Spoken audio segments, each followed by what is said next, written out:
Bonjour à toutes et à tous, j'espère que vous allez bien. Comme vous l'avez vu dans le titre de la vidéo, nous sommes encore une fois, plus d'un an plus tard, avec monsieur Jean-Charles Skarbowski.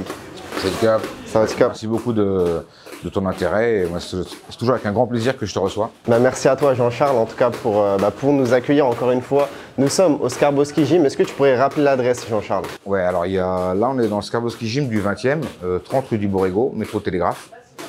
Il y en a un autre là, dans le 18e, pas loin de Guy Moquet, 135 rue Lamarck. Voilà. Là on est dans celui où on organise les stages, il est un peu plus grand, donc disons que c'est le premier que j'ai ouvert, celui du 18e, c'est le deuxième. Avant de parler justement de tes stages, donc j'aimerais bien rappeler aux gens qui nous écoutent qui tu es. Donc tu es plusieurs fois, si je ne me trompe pas, champion d'Europe. On va résumer. Ouais, je suis l'entraîneur de John Jones, ok? Alors maintenant vous me laissez tranquille. J'ai rien d'autre à dire. C'est ça, voilà. C'est ça, exactement. L'entraîneur de John Jones.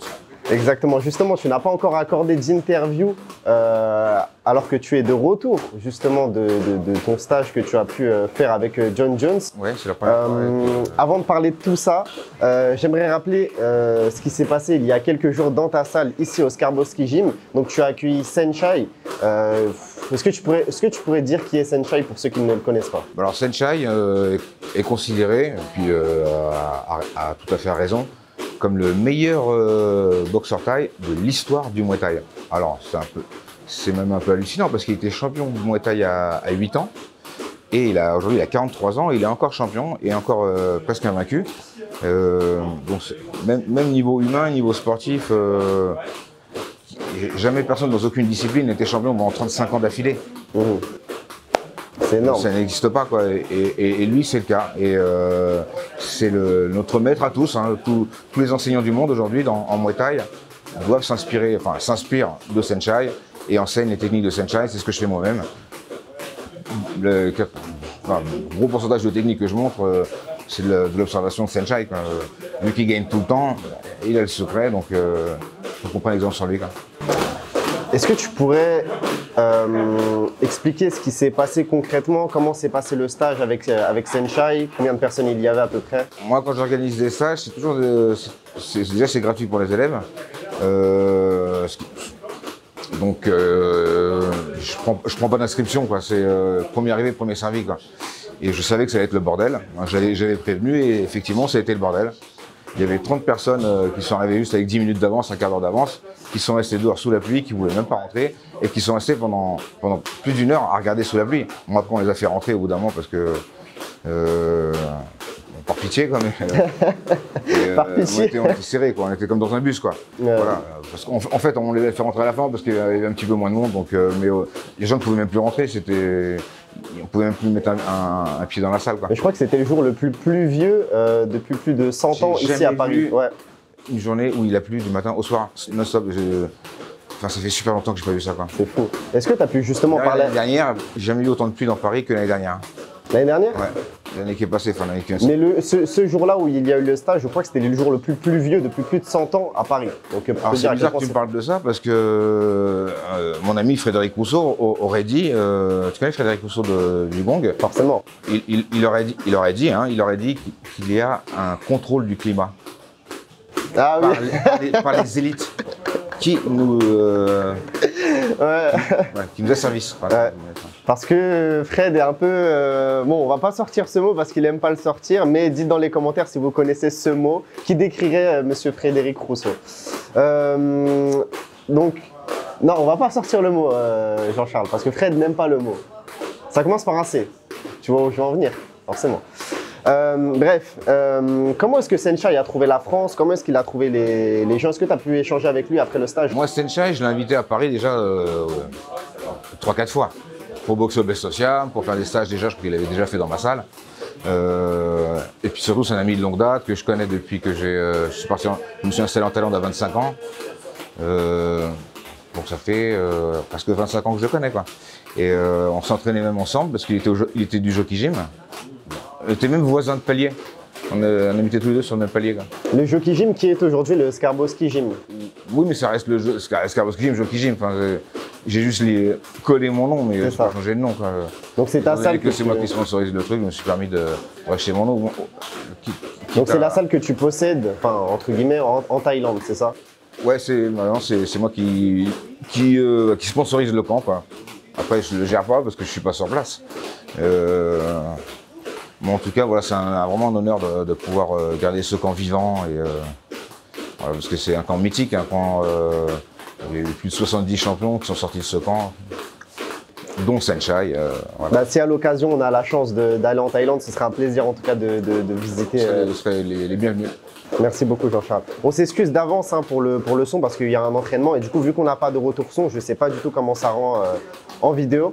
Donc j'aimerais aussi justement parler de ta relation avec Senchai. Comment est-ce que tu l'as connu? Comment s'est fait la connexion avec lui tout simplement? Je t'ai dit qu'on était voisins de palier et on s'entrait dans le même club. Ah, c'est comme ça que vous êtes rencontrés du coup? Oui, forcément, oui. Mais est-ce que tu as le souvenir exact? Enfin, est-ce que tu te souviens du moment où tu as vu Senchai pour la première fois? Pas exactement, mais à l'époque, je ne savais pas qui c'était. Enfin, c'était pas le champion que c'est aujourd'hui, c'est pas la légende que c'est aujourd'hui. C'est un champion très très fort, hein, parmi les meilleurs. Mais maintenant, aujourd'hui, ça je vous parle il y a 25 ans. Donc, il devait avoir 19 ans, c'est une star. Maintenant, c'est une star planétaire, ça n'a rien à voir. Et Senchai, bon, il a quand même 7-8 ans de moins que moi. Et en Thaïlande, pour être ami avec quelqu'un, il faut avoir à peu près la même tranche d'âge. Et moi, j'étais. T'étais l'ancien. J'étais surtout avec Robert, c'était une légende, Silla Bataille, Pipa. Keno Rising. Qui sont plus vieux que moi. Donc on ne traînait pas ensemble exactement. On s'est vu quelques soirs, je l'ai invité à la maison à l'époque. On a passé une bonne soirée, mais après, pendant l'entraînement, on ne se voyait pas trop. Je le voyais s'entraîner, hein, j'apprenais, bien sûr en regardant. J'ai eu la chance de tourner 2 fois avec lui. Une fois en anglaise, une fois encore à corps. Pas le même jour. Hein. En anglaise, bon, ça allait. Hein, corps à corps, il m'a montré qui était le maître. Hein. Il m'a attrapé par la nuque, il m'a serré super fort. Il m'a emmené au sol. Carrément. Il m'a fait mal à la nuque, je regardais bizarrement, je ne sais pas, il m'a fait mal comme ça. Après, j'ai compris, hein, c'est un grand champion, c'est une légende. Étant donné qu'en anglaise, j'avais un peu le dessus sur lui, forcément plus grand bras, je suis un peu plus rapide, l'anglais c'est mon truc.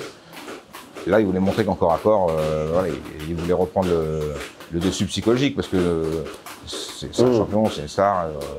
Ouais, c'est quoi son plus à Senchai? Pourquoi comment est-ce qu'il est aussi... Enfin, c'est quoi qui fait qu'il est aussi fort en fait? Outre le fait qu'il connaisse très bien les techniques, la tactique, c'est quelqu'un qui il s'énerve jamais. Ça j'ai vraiment remarqué. Vous savez, des fois les boxeurs, on prend un coup de poing, on a la rage, on va en remettre un autre direct. Lui, pas du tout. Pas du tout, il arrive vraiment à rester calme, il se prend un coup, il reste calme, il continue, il a son plan, son game plan. Et l'entraînement, il est intelligent, il va s'entraîner tous les jours, mais pas énormément. Et puis l'entraînement, il faut que ça reste un amusement, un plaisir. Il fait beaucoup de lenchung, beaucoup de sparring. Voilà, et puis les footings, hein, comme sa femme. Qui habitait avec lui, forcément, sur le même palier. Elle m'a dit, Senchai, il fait beaucoup de footing. Et Robert me disait la même chose, hein, il disait, quand tu connais le Muay Thai, bah, tu n'as plus vraiment besoin de t'entraîner, juste tu fais des footings pour rester en forme. Quoi. Ouais. Et en fait, c'est des entraînements vraiment durs qui te cassent, qui t'empêchent de faire des longues carrières, parce que le genou, la cheville, il y a toujours un truc, hein, le poignet, et on se fait ça où? On se fait ça aux entraînements. En combat, c'est vraiment des blessures... Des blessures graves. Les grosses blessures, c'est à l'entraînement qu'on les a. C'est parce qu'on se pousse à bout, on fait des régimes, on est crevé, le corps n'en peut plus, et là on pète quoi. Et le jour du combat, généralement, c'est que des bleus, des trucs, c'est encore gérable quoi. Et donc en s'entraînant d'avant dur, bah, tu as la possibilité de te faire moins mal, d'être moins traumatisé, de pouvoir avoir une plus longue carrière. C'est clair. Donc toi, tu dirais que c'est plutôt son intelligence de combat qui fait qu'il est aussi excellent, c'est pas forcément là. Oui, ça c'est sûr qu'il a. Son intelligence et son calme aussi, le sang-froid qu'il a. Le sang-froid, oui. Oui, parce que. Et au corps à corps, forcément, tu m'as dit qu'il était excellent. C'est quelque chose qui. Bon, ouais, encore en fait. Je le voyais faire un exercice pendant des années, et après j'ai commencé à faire le même exercice que lui, et ça a complètement changé ma force en corps à corps. C'est-à-dire qu'il prend tes haltères, il y a 15 kilos par main, et il fait 50 fois. 1, 2, jusqu'à 50. La première fois que j'ai fait, j'ai pris les haltères, 50 soulevé du sol, quoi. j'ai eu du mal. Et puis après, au bout d'un moment, je faisais comme lui. Et j'ai attrapé la tête d'un mec, Chaolit, Jockey Jim, champion du Raja Damlon en 67 kg. Une star aussi. Encore, je ne pouvais pas rivaliser avec lui. Ça faisait 5 ans que j'étais au Jockey Jim, mais je pouvais pas. Je savais que je ne pouvais jamais baisser la tête de ce mec-là, il était en pire. Et ce jour-là, j'ai réussi à lui baisser la tête. Tout le monde a halluciné, lui-même a halluciné. Grâce à cette. Donc faire du curl, ça aide pour le clinch, du coup. Bah, à fond. À fond. Je ne m'étais pas rendu compte, je le voyais faire, mais je ne faisais pas moi-même. Après, j'ai imité. Quoi. Et encore, j'avais à descendre la tête de mecs que je ne pensais même pas pouvoir la descendre la tête un jour. Hein. Magnifique. Est-ce que tu as le souvenir, tu as parlé justement de sang-froid, est-ce que tu as le souvenir d'un combat où justement tu as perdu ton sang-froid? Ouais, mais moi, j'ai pas du tout le même sang-froid que Senchai, hein, évidemment. Hein. Mais je sais que je réfléchis quand même, que quand je me prends un coup fort, je ne vais pas le rendre automatiquement parce que le mec s'y attend. Je vais faire comme si de rien n'était. Ouais, après, je vais remettre le même coup, ça pense que c'est un peu plus intelligent. Quoi. Mais t'as pas vraiment le souvenir d'un combat où t'as pété les plombs, où tu t'es dit, t'es sorti de ton combat en fait? Bah, bon, les combats où je gagne, je vois pas pourquoi je me dirais que j'ai pété les plombs, étant donné que j'ai gagné, donc c'est parfait. Après, ceux où je perds, je pense que le mec était meilleur que moi, hein, donc il n'y a pas de question de sang-froid. Non, en combat, j'arrive quand même à rester calme et lucide. Quoi. Mais pas à l'entraînement. À l'entraînement, je me prends un coup, bah, je le rends. Quoi. Je dis on tourne doucement, et je me prends un ou deux coups forts, après ça change la donne. C'est clair. J'arrive pas à faire comme ça. Il n'y a jamais quelqu'un qui a vraiment pris le dessus sur toi, où là tu t'es senti acculé. Robux. Ouais. Là, je me suis dit, lui, il est plus fort que moi. Parce que les sauts que j'avais perdus, je gagnais avant de perdre. T'as gagné contre lui en plus par la suite? Ouais, j'ai gagné parce qu'il ne me connaissait pas et je l'ai piégé avec mon punch. Et la deuxième fois, il était au courant que j'avais le punch, il a fait gaffe. Et j'ai vu qu'il avait vraiment la tactique, la technique. On a parlé de ton camp avec Senchai, mais quels sont les camps à venir? Du camp, c'est-à-dire? Quels sont, qui est-ce que tu vas accueillir en camp, enfin en camp, en stage? Plutôt en stage, ouais. Ah ouais. Bah alors le prochain stage, c'est ce week-end, ça va être avec Fabrice Payen, spécialiste du Muay Boran. C'est le Muay Thai ancien, technique de base, presque technique militaire, hein, technique pour tuer presque. Et prêt pour ressusciter, bien sûr, parce qu'on n'est pas des bêtes non plus. Et après pour retuer encore, parce qu'il ne faut pas déconner. Et ainsi de suite, parce qu'on n'est pas des bêtes. Ouais. Et après, il y a Tanonchai, une grosse star en Thaïlande, hein, qui a battu Seng Mani déjà plusieurs fois. Qui est un gros puncher, un boxeur qui avance, Muay Book comme on dit. Après, on a la chance d'avoir Greg MMA, je ne sais pas si tu connais. Greg qui? Greg MMA. Non, du tout. Bah, c'est un petit jeune qui démarre. Et je lui souhaite bonne chance. Et non, je plaisante, mais je vous remercie en tout cas. Du coup, c'est quelqu'un qui fait du MMA, c'est ça? Greg MMA, forcément. Exactement, ouais, Greg MMA. Ouais. Donc, que vous pouvez voir sur Karaté Bushido, bien sûr. Plus maintenant. Ah bon? Ouais, malheureusement, ouais. Ah. Bon, on va pas rentrer dans les détails. Il a décidé de ses propres ailes et je lui souhaite bonne chance, parce que je suis sûr qu'il va avoir de la réussite. On lui souhaite bonne chance aussi, on te connaît, Greg. Bien évidemment, on l'a accueilli déjà sur la chaîne. On a dit. Après, c'est pour Karaté. Hein. On va pas se prononcer sur ça. On connaît pas le pourquoi, du comment, En tout cas, on souhaite bonne chance à Greg et à Karaté Bushido aussi. Voilà. Merci de l'avoir fait leur pub, Jean-Charles. Non, mais du coup, tu vas accueillir Greg, il va faire un camp. Greg MMA, André Zetoun. Donc le MMA, finalement, ça te dérange pas? Le MMA, finalement, ça te dérange pas? Ça me dérangerait. Non, mais je veux dire, les gens que tu vas accueillir en stage ici viendront spécialement pour le MMA ou il va faire un stage, on va dire, plutôt axé sur le striking ou comment ça va se passer? En tout cas, tout le monde est bienvenu. Je ne donne pas les raisons pour lesquelles ils viennent. Tout le monde est bienvenu. Il n'y a pas besoin d'afficher un CV à l'entrée. Mais ce sera un stage de quoi? MMA ou plutôt spécial? Non, oui, c'est forcément un stage de MMA qu'il va faire. Ouais, mais plus striking ou... Il a déjà fait 2 stages ici, et je l'ai vu faire, et c'est des techniques, oui, c'est des techniques de MMA, de frappe au sol, techniques de lutte. D'accord. Et c'est super intéressant, quoi. Et c'est un bon pédagogue, et puis il est sympa, et ça fait vraiment plaisir de le recevoir. Exactement, ouais. Mais il avait déjà pu participer à une de nos vidéos avec Benoît Saint-Denis et Hugo Legrand, qui est un judoka professionnel. Il avait bien participé à la vidéo, donc on te remercie pour ça, Greg. Donc maintenant, j'aimerais que tu nous dises tout simplement... Mais j'ai l'impression que tu as préparé des questions. Je pense pas, j'en ai préparé Je suis pas certain. Enfin, là, j'ai pas l'impression de Moi, lire en j'ai tout cas. l'habitude avec que des gens préparaient pas leurs questions. Alors, J'ai pas l'impression de lire. T'as cette impression-là, Jean-Charles? bah, t'as préparé les questions. Oui, T'as oui, réfléchi forcément. avant, Oui, non, c'est-à-dire. Mais ça se sent. ça se sent. Parce qu'il y a des personnes qui n'ont pas préparé de questions. Non, j'ai préparé quand même des questions Toi, tu as au fait, mais il y a préalable. d'autres personnes Ouais, qui, des fois, ne le font pas, quoi. Je vous conseille tous de venir au Skarboski Gym, même pas forcément pour vous entraîner, mais Boire un juste pour café. parler avec Jean-Charles ou un café, voilà. Bah, tout le monde Donc, est bienvenu. j'ai écrit justement, parce que j'ai préparé cette question, est-ce qu'il y a des événements de Muay Thai dernièrement que tu as pu suivre, ou de boxe anglaise ou de MMA, juste pour parler un peu d'actualité? Oui, forcément. Là, moi, je suis tout ce qui se passe dans le monde, hein, parce que je suis investi dans le Muay Thai. Je veux savoir. Donc, forcément, je suis au courant de ce qui se passe. Ouais. Non, mais t'es pas forcément, t'es curieux quoi, t'es pas centré sur toi-même ou sur ce qui se passe En aux fait, alentours. moi, je gâche un petit peu ma vie à regarder Facebook. Hein. Mhm. Et sur Facebook, je reçois des nouvelles du monde entier, sur tous les combats. Le One, la boxe anglaise, le MMA aussi, forcément, quoi. Sans Est-ce faire que tu, exprès, quoi. tu suis assidûment, on va dire, un sport, forcément le One ou une organisation? Bah, tout ce qui est à la une des médias de sport pied Oui, point bon, et de ouais. tous les sports de combat. Mais tu vas en pas te lever à général, 4 je heures suis, du matin. Je suis baigné dedans. Et je vois tout ce qui se passe, quoi. La self-défense, les arts martiaux, les sports de combat. Non, mais ce que je veux dire, c'est que tu vas pas te lever à 4 heures du matin pour regarder l'UFC, par exemple.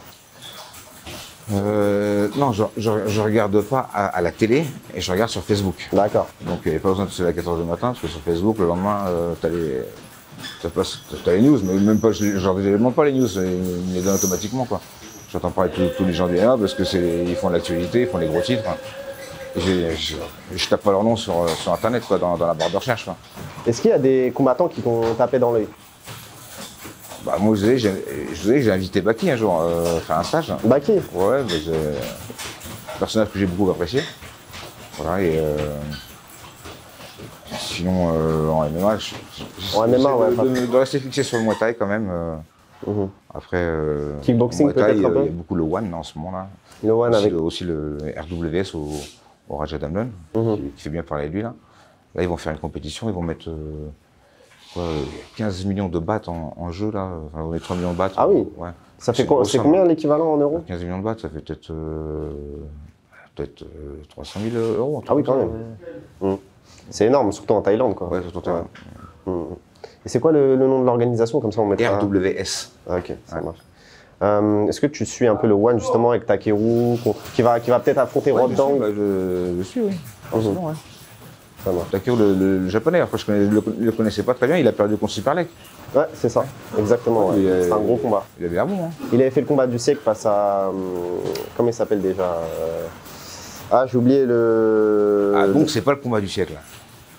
Voilà. Bah, c'était le combat du siècle au Japon. Non, Ils l'ont appelé comme ça, c'est le nom de l'événement. Ernst Hagler. Oui, Voilà, ça, c'est le oui, combat du forcément. siècle. Voilà, Oui. bah, Non, mais je te parle, oui, ok. Oui, le combat du siècle, mais Hagler, c'était dans les années 1900, non? C'était pas ce siècle-là, du coup. oui, bien sûr. Ouais. Ah, c'est le siècle précédent. Ah, voilà. Effectivement, ouais. Je t'ai eu, Jean-Charles. Tu m'as eu. Non, mais mettez-nous ici, enfin dans les commentaires justement, qui était le nom de l'adversaire de Takeru. J'ai un trou de mémoire. Il a affronté justement Mayweather. Je sais pas si tu vois, c'est qui Mayweather? Oui. Floyd. Ouais. Takeru vient de la boxe anglaise. Non, justement, l'adversaire de Takeru, il a affronté Mayweather en boxe anglaise justement, mais il vient du kickboxing. Il est toujours invaincu. Ça va me revenir au fur et à mesure de l'interview, mais bon, c'est pas grave, de toute façon. En parlant Ah d'actu, oui, je me rappelle qu'il a fait c'est un blond même. Il un a... combat contre un japonais, champion de Exactement. kickboxing, ouais. C'est ça. Ça s'est terminé assez rapidement, le mec il a pleuré, il a dit ouais, je comprends pas. Ouais. Après, forcément, c'est pas son sport. Il tu avait vois. pas de game plan. Exactement, et c'était pas du tout la même catégorie. Hein. Je sais qu'il avait au moins pratiquement une tête de moins que Mayweather, et sachant que Mayweather déjà n'est pas très très grand, tu vois. Enfin bref, passons. En parlant d'actualité, justement, donc John Jones va faire son retour face à Stipe Miocic en novembre prochain. Tu as pu rencontrer John Jones. Est-ce que tu pourrais revenir sur ta rencontre avec John Jones, les premières impressions que tu as eues avec lui aussi? Ma rencontre avec John Jones? Oui. D'abord, je le connaissais de nom, mais j'avais pas vu ses combats, quoi. T'avais pas vu ses combats, t'as vu? Non, j'avais pas vu. Non, parce que je suis pas spécialement Oui, oui. d'actualité, donc Peut-être j'ai dû voir un highlight de ses KO, parce que quand ça passe, les highlights de KO, tout le monde regarde les highlights de KO, même si c'est pas ta discipline, tu regardes. Donc,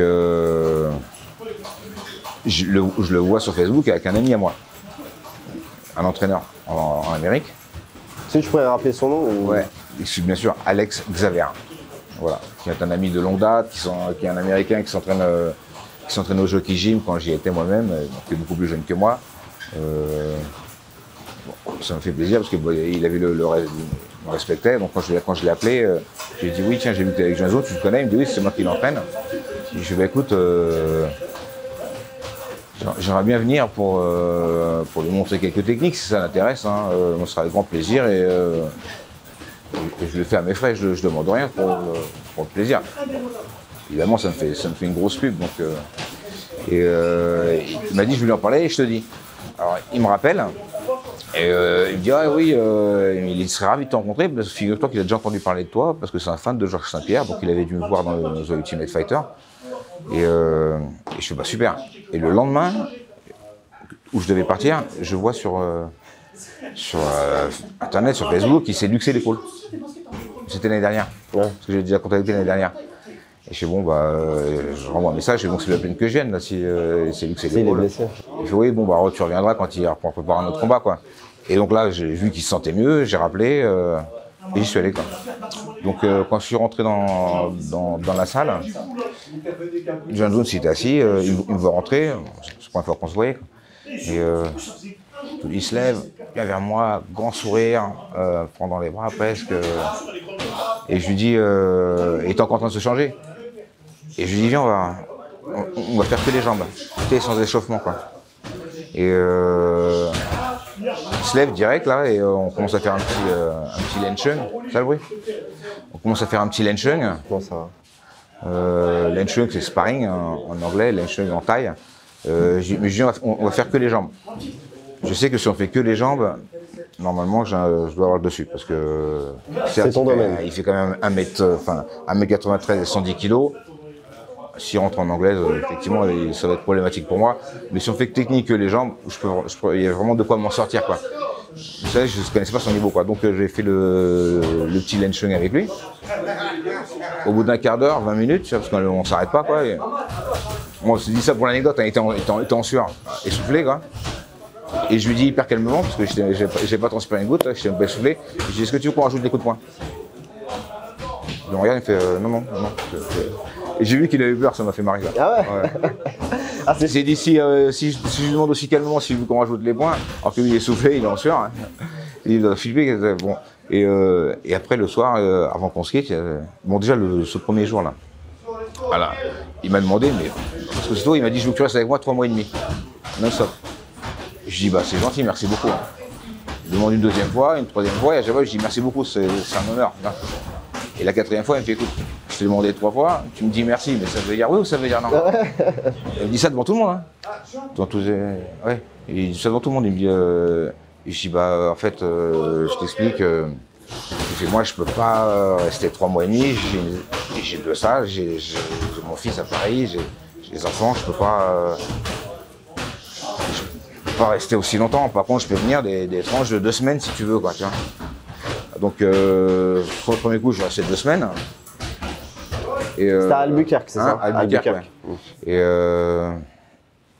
lui il a 7-8 coachs. Et puis il y a plein de trucs à faire, du taekwondo, du machin, un truc de renforcement, plein de disciplines.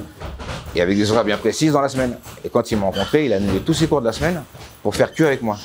Ouais, tous les cours, il a tout annulé pour faire uniquement avec moi, 100% avec moi. Donc le premier jour, je tourne avec lui. Le deuxième, à la fin du premier soir, il m'a dit tomorrow I kick your ass. On savait ce que ça veut dire. Ça veut dire quoi? Est-ce que tu peux leur traduire? Bah, ça veut dire je vais te botter l'arrière-train. Non, c'est pas ce que ça veut dire. De quoi c'est quoi la phrase que tu m'as dit? Il a dit tomorrow. Ah, demain, je vais te... Voilà. Autrement dit, sous-entendu? Bah, qui va te botter le... Oui, mais sous-entendu que il l'avait pas fait le premier jour. Et, c'est vrai, ah oui, s'il avait fait le premier jour, il n'y a pas de demain qui va. C'est vrai. Exactement. Voilà, pour moi, donc, bon, déjà, je me sens respecté, ça me fait super plaisir parce que moi, le Muay Thai, c'est ma passion. Et il y a des gens qui j'ai vu sur internet, ils ont dit oui, Jean-Charles manque un peu d'humilité pour penser qu'il avait un truc à enseigner à John Jones. Mais c'est même pas une question d'humilité, c'est une question de mathématiques. Moi, ça fait 37 ans que je fais du Muay Thai et lui, il a 37 ans. Ouais, c'est vrai. Donc, tu fais le calcul, c'est même pas d'humilité, je suis désolé, quoi. Évidemment, j'ai un truc à lui apprendre de 37 ans que je fais ça. Moi, je lui apprends pas la lutte, hein, c'est juste le Muay Thai. Après, le lendemain, bon, il a repéré 3-4 techniques qu'il a vraiment kiffé, que je vais bien détailler en profondeur. Et Quelles étaient ces techniques, justement? Hein? Quelles étaient ces techniques? Bah ouais, moi je peux pas le dire parce que c'est des combats à plusieurs millions de dollars. Bah, tu peux en dire une ou deux. Ah non, si l'adversaire il sait, ça va pas se faire. Bah, il va tu dire, vas vraiment stipuler. Si John Jones il apprend que Oui, forcément. Ben non, tu sais, c'est des millions de dollars, hein, c'est des vies en jeu, c'est des vies de plusieurs personnes, tu vois. Il y a sa famille, ses avocats, ses trucs, ses machins. Puis une connerie comme ça pour faire l'intéressant et ça va savoir, son prochain match, ça va le savoir. Il fait, ah d'accord, je vais faire gaffe alors s'il lui a montré ça. Mais s'il utilise ces techniques, on reviendra et tu nous diras si justement il les a utilisées. Exactement, ouais. Je vais montrer 3-4 techniques qu'il a bien approfondies avec lui, 4-5 peut-être. Et je verrai après le combat s'il a utilisé quand. Est-ce que tu as pu justement analyser avec lui ses combats, ses défauts, ses qualités? Comment est-ce que tu as pu… Non, moi je montre des trucs.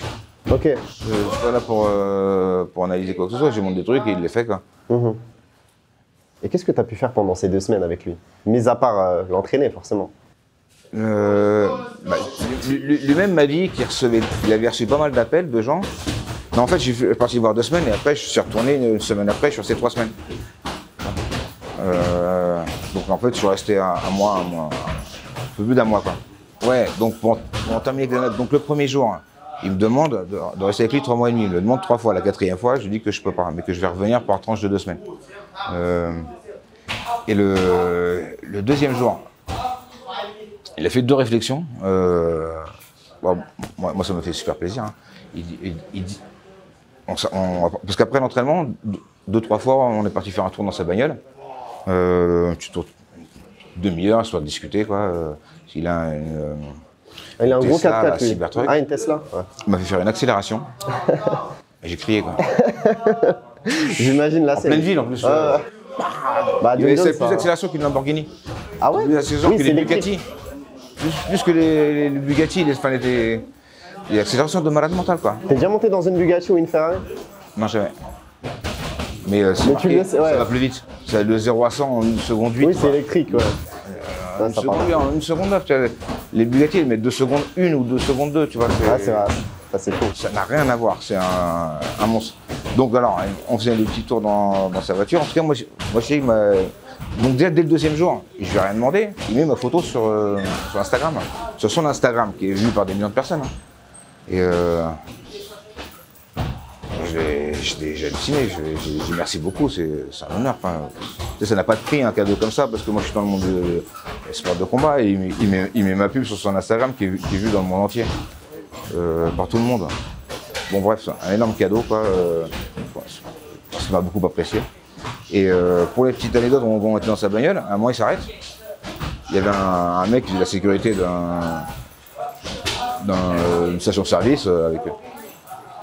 Parce qu'à Albuquerque, il y a beaucoup de gens drogués qui se baladent dans la rue et il y a des fois un agent de sécurité, même pour les petits trucs, on ne sait jamais quoi.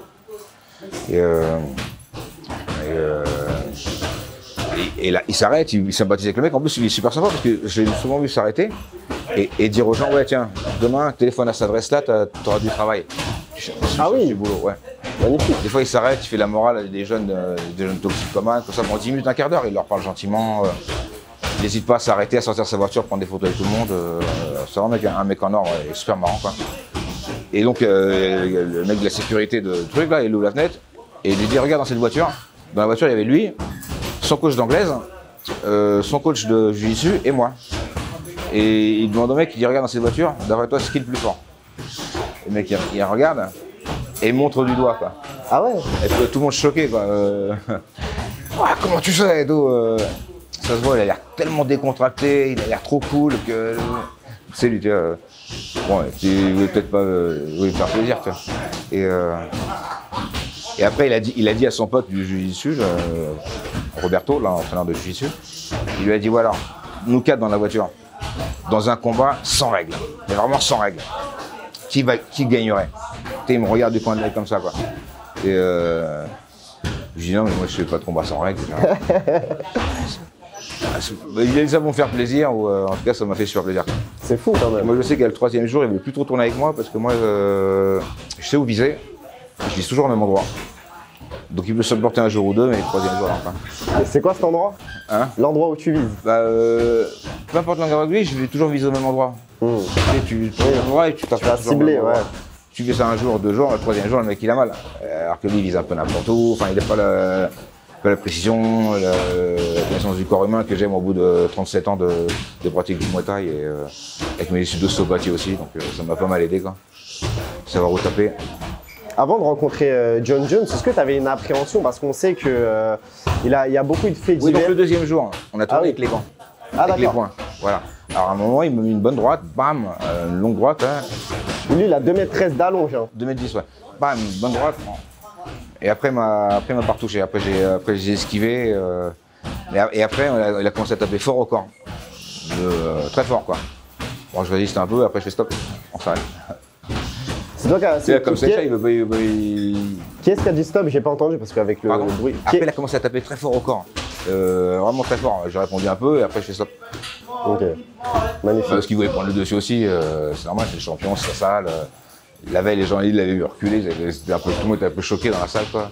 Parce que les peurs avec qui ils s'entraînent, ils n'ont pas énormément d'expérience de combat, et puis ils ont peur de lui. Moi, j'avais pas peur, quoi. Est-ce que justement, quand tu as rencontré John Jones, tu avais une appréhension? Parce qu'on sait qu'il y a eu beaucoup de faits extra-sportifs par rapport à lui. Comme quoi, il avait, tu sais, il buvait beaucoup d'alcool, des choses comme ça, et qu'il avait tamponné une femme enceinte ou des choses comme ça. Il avait fait un accident de voiture. Que quand il boit, il est agressif. Ouais. Et je peux vivre avec lui, quoi. Mais c'est vrai que si on me dit ça, ça fait flipper, quoi. Parce que même s'il est pas agressif envers toi, il est agressif envers d'autres personnes. On te retrouve mêlé à des trucs. Après, on remarque avec John Jones, ça va, il peut s'embrouiller avec les gens. C'est clair. Je le laisse tranquille. Donc tu peux dire clairement que John Jones est une bonne personne, enfin de ce que tu as vu. Ouais, mais ouais, je dis 2-3 fois, il s'arrête, tiens, prends ce numéro, demain je te donne du taf, il lui a dit. Il a dit, tu viens taffer, tu viens faire la sécurité dans la salle. Magnifique. Telle heure à telle heure. Et deux autres personnes, le numéro de téléphone, tiens, téléphone à cette heure, demain t'as un taf. Et puis faire l'amour à la des gens, sortir de sa voiture pour une photo alors qu'il est au feu rouge. Au feu rouge, on le reconnaît, bah, il sort de sa voiture, prend une photo, il rentre, tiens. Cool. Et puis c'est très sympa avec tout le monde, toujours souriant, blagueur. Ouais, ça se voit, ça se voit de ce qu'il relaie en tout cas sur ses réseaux sociaux, ça se voit. Il y a un petit coup de foudre, parce que c'est vrai, il m'a dit, écoute, il y a plein de gens qui l'ont appelé, qui lui ont dit, ouais, alors, vous avez fait la fiesta avec Jean-Charles, et là, il me dit, moi je leur ai dit non, moi je le connais juste sur le plan professionnel, mais il me fait, par contre, après le combat, tu repasses, on fait la fête ensemble. Alors cette fête Alors cette fête Après le combat. Ouais. Ah, après le combat, j'ai pas compris. Après le combat, et après on sortira ensemble. Tu faisais quoi les soirs là-bas? Parce que je sais pas si tu connaissais des gens. C'est le soir. C'est de 8h à 10h. Donc c'est surtout qu'est-ce que je faisais la journée. La journée, il n'y avait rien à faire à Albuquerque. J'allais au centre commercial, toujours le même, des petits centres, il n'y a pas grand-chose à voir. Non, c'était... T'es allé tout seul là-bas ou t'es allé avec ton ami? Y aller pour John Jones, sinon il n'y a rien à faire à Albuquerque, c'est pas une ville pour les vacances. Et pourquoi t'es resté quand même 3 semaines? Je me suis embêté, j'ai fait un peu de montgolfière. Okay. C'est la ville de la montgolfière. Magnifique. Ouais. T'es allé tout seul là-bas ou justement t'es allé avec la première fois j'étais avec mon fils et ma copine, et la deuxième fois j'étais avec ma copine. D'accord. Bon, ça va, t'étais pas tout seul quoi? Non, non, effectivement, je serais pas allé tout seul. Je pense que beaucoup se posent cette question. Est-ce que tu as été payé pour tes coachings ou ça s'est vraiment fait Oui, il me dit, je te donne ce que tu veux. Et je lui dis, moi je veux pas d'argent. Je veux juste des photos et des vidéos. Et il me dit, écoute, il me dit, je suis pas habitué au cadeau, il me dit. Et c'est pour ça qu'après, quand il a mis ma photo le deuxième jour, j'ai dit à son entraîneur de jiu-jitsu, je vais regarder, t'as vu ce qu'il a fait? Ça me fait halluciner, quoi. C'est énorme ça, c'est énorme. Il s'en rend pas compte. Et il me dit, il a beaucoup apprécié que tu viennes avec le cœur et sans rien demander. T'as eu des retours? Oui, il m'aurait donné quoi, il m'aurait donné beaucoup moins que ce que ça me rapporte une photo, quoi. C'est clair. Est-ce que tu as eu des retombées au niveau de tes réseaux sociaux, des gens qui t'ont plus contacté? On me rappelle aux États-Unis pour janvier, pour le mois de mars. Voilà.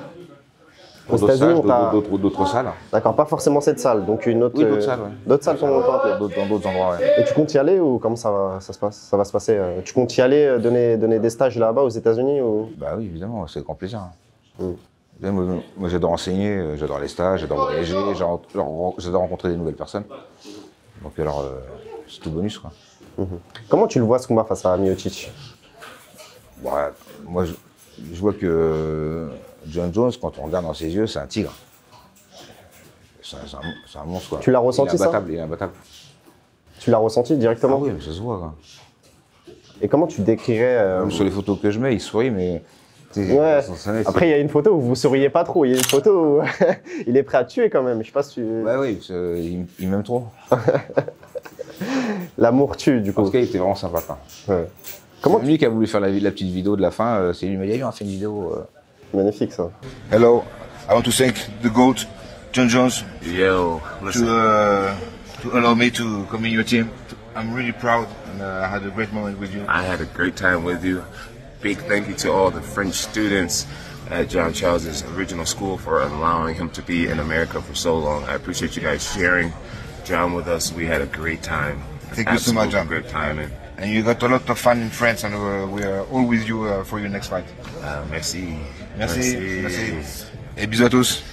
Parce qu'à un moment donné, je lui avais demandé de faire une vidéo après un entraînement de grappling et tout le monde me dit en fait après les entraînements de grappling, de lutte, on est trop fatigué pour faire quoi que ce soit. Tu vois. Et j'ai dit on fait une vidéo et enfin non je suis fatigué là. Et là il a vu que j'étais un petit peu vexé quoi, il me fait non mais je te mens pas, tout le monde l'a fait. Comment tu qualifierais la différence entre Georges Saint-Pierre que tu as pu rencontrer par le passé, coacher, super personne intelligente, et John travailleur. Non, il n'y a pas de différence, sont tous les deux. T'as ressenti le même feeling, le même avec les deux? Ouais, plus avec John Jones. Ah bon? Pourtant, malgré la barrière de la langue, quoi. Enfin, tu parles très bien anglais après, forcément. Je me démerde pour ce qu'on a à dire. Ouais, avec John Jones, c'est le deuxième jour, il m'a mis ma photo. Bah non, mais c'est super bien passé aussi avec Georges Saint-Pierre. Hein. La preuve, il m'a appelé 3 fois, il m'invite à Ultimate Fighter. C'est clair. Il me grille devant tout le monde. Ouais, qu'est-ce qui t'a impressionné chez lui? Chez Jones? Alors, moi, ce que j'ai bien aimé, c'est que, tu sais, il fabrique des codes avec ses entraîneurs pour chaque technique, il a analysé l'autre. Pour chaque technique qu'il fait, il a environ 5 ou 6 possibilités d'action. Et pour chaque possibilité, il y a un nom de code. Pour pas que ses adversaires entendent les coachs de l'autre.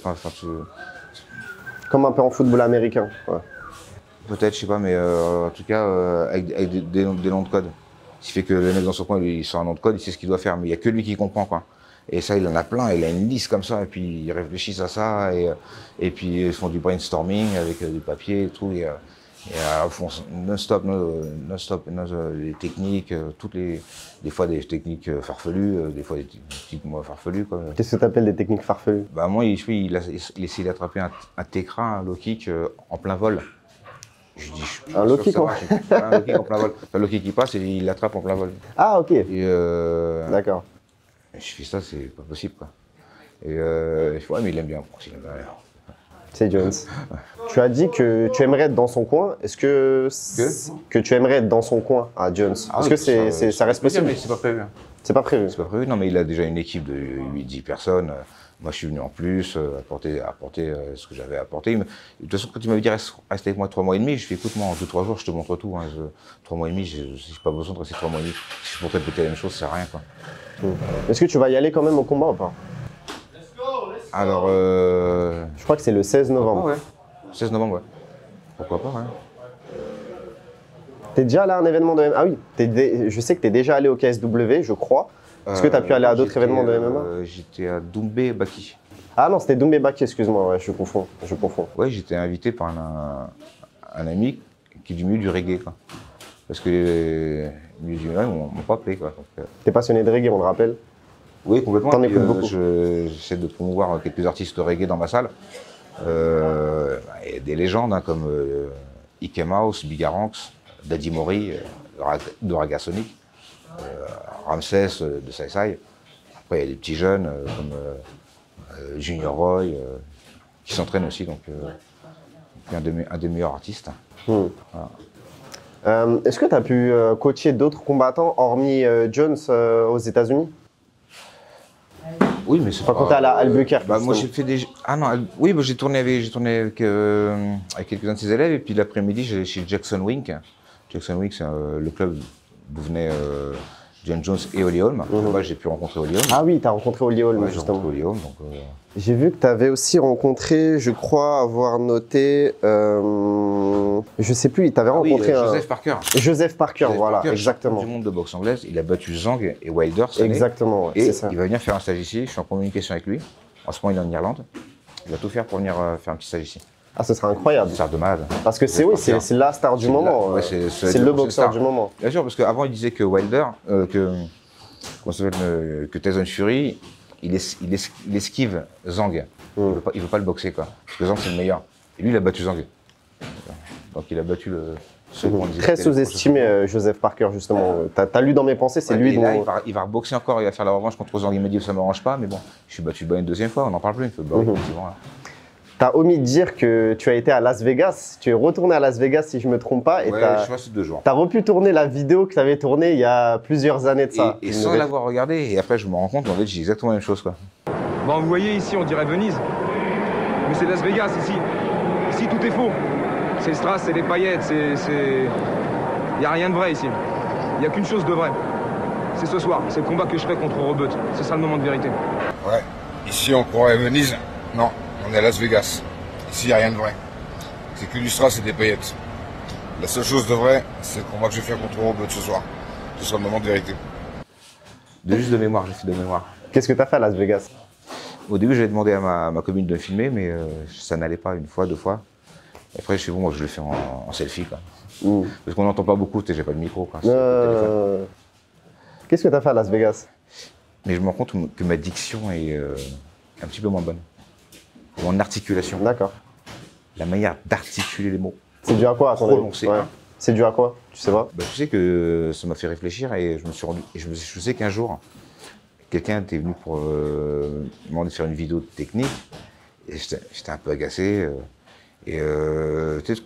Donc ce que j'ai fait, c'est que j'ai parlé très vite et j'ai bafouillé. Exprès pour que ce soit moins difficile d'accès, quoi. T'es pas donné directement dans la bouche des personnes, quoi. Et ça, je trouvais pas ça con de faire ça. Je trouvais que c'était une manière de laisser l'accès aux gens qui font un petit effort. Parce que normalement, quand tu apprends une technique, il faut venir au club. Il faut saluer, il faut dire bonjour, il faut faire partie du club. On vous invite à venir. Et là, on échange sur la technique. Comme ça, gratuit, en vidéo, sans aucun effort, sans avoir à dire merci, bonjour. Je dis, bon, bah, c'est quoi, je vais parler vite et je vais bafouiller. Comme ça, au moins, s'il veut comprendre, il faut qu'il fasse un effort. Et en fait, ça peut-être que ça m'est resté, quoi. Peut-être. En tout cas, tu t'exprimes très bien, Jean-Charles. Oui, bah, en fait, T'as pas répondu à ma question. Qu'est-ce que tu as pu faire à Las Vegas? Casino? ouais, le premier jour, j'ai rencontré mon ami Sergio, que j'avais rencontré quand j'étais venu à Ultimate Fighter, qui est un ami de Georges Saint-Pierre. C'est un Mexicain. Il nous avait reçus. Il me prenait. Ma copine, elle aime bien les machines à sous, donc voilà, j'étais assis à côté, je la regardais jouer. Mais moi, T'as pas participé? Je mets pas une pièce dans ces machines-là. Pour quelle raison? Parce que je respecte l'argent. L'argent, c'est pas fait pour jouer. L'argent, c'est pour dépenser avec les amis. C'est pas fait pour jouer, quoi. On joue pas avec. Faut pas risquer de perdre même une pièce. Et puis surtout, quelques fois où j'ai joué, je n'ai absolument jamais gagné, quoi. Donc tout simplement, je suis pas con, quoi. Quand j'ai jamais gagné, je sais qu'on gagne jamais. D'ailleurs, elle a perdu, tout le monde a perdu, tout le monde perd tout le temps.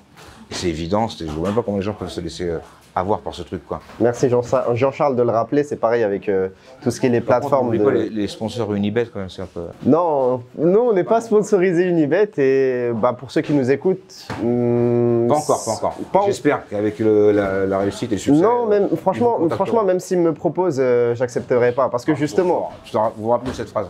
J'accepterai pas. Voilà. Tous les sponsors, vous êtes les bienvenus. D'ailleurs, ce serait bien que ouais, mais non, tu viens nos de vidéos. Tu viens de dire non, mais pas les plateformes de jeux d'argent, justement. Pas les plateformes, tout ce qui est Unibet, Winamax, Betclic. D'ailleurs, je fais leur promo en disant leur nom. Mais tu gagnes de la thune discrètement, là. non, mais voilà. En tout cas, nous, on est à la recherche de sponsors. Je ne sais pas, Jean-Charles, si toi aussi, tu es à la recherche de sponsors. On est à la recherche de sponsors, mais pas de plateforme de tout ce qui est jeux d'argent, etc.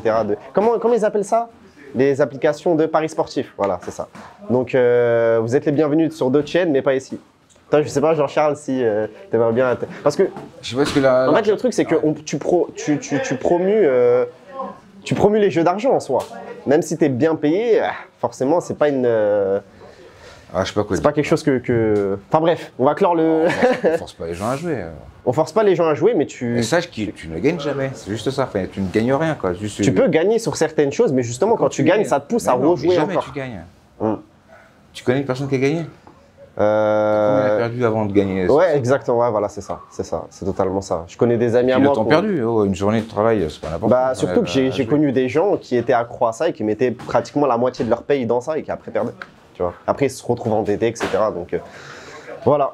Est-ce que tu aurais un dernier mot, Jean-Charles, à ajouter à ceux qui regardent la chaîne, à ceux qui te suivent? Bah, je tiens à te remercier et te féliciter pour ton professionnalisme. Merci beaucoup, Voilà, Jean-Charles. bah, je t'en prie. Et puis merci à tous ceux qui me suivent. Hein, et si vous allez sur ma chaîne YouTube, voilà, parce que je vais vers une chaîne. C'est vrai que tu as ouvert une chaîne YouTube. Je vais vers une chaîne, ouais. Donc il y a des techniques et puis un peu la vie du club. Et puis des petites plaisanteries de temps en temps parce que j'aime bien rigoler parce qu'il faut bien rigoler. Ah bon, quoi. t'aimes bien rigoler? On n'avait pas, Ouais, pas du tout remarqué. Je mets des petites blagues comme ça sur Instagram, ça a du succès là. Bah, merci en tout cas, Jean-Charles, pour Merci à toi. ton accueil. Merci à tous. On mettra le nom de ta chaîne YouTube ici et même en description, donc n'hésitez pas à Ouais, vous j'ai pas été abonner. très original sur ce coup-là, je l'ai appelé Jean-Charles Skarbowski parce que c'est pas vrai. Forcément. Bon, tu le rappelleras quand. Je le rappellerai. Ok, ils oublient. N'hésitez pas à vous abonner à notre chaîne également, donc à Le Parcours, à nous suivre sur Instagram parce qu'on n'est pas encore 10 000 alors qu'on est plus de 24 000 sur YouTube. Donc merci encore à vous et merci à toi Jean-Charles pour l'accueil. Merci, tout plaisir pour moi.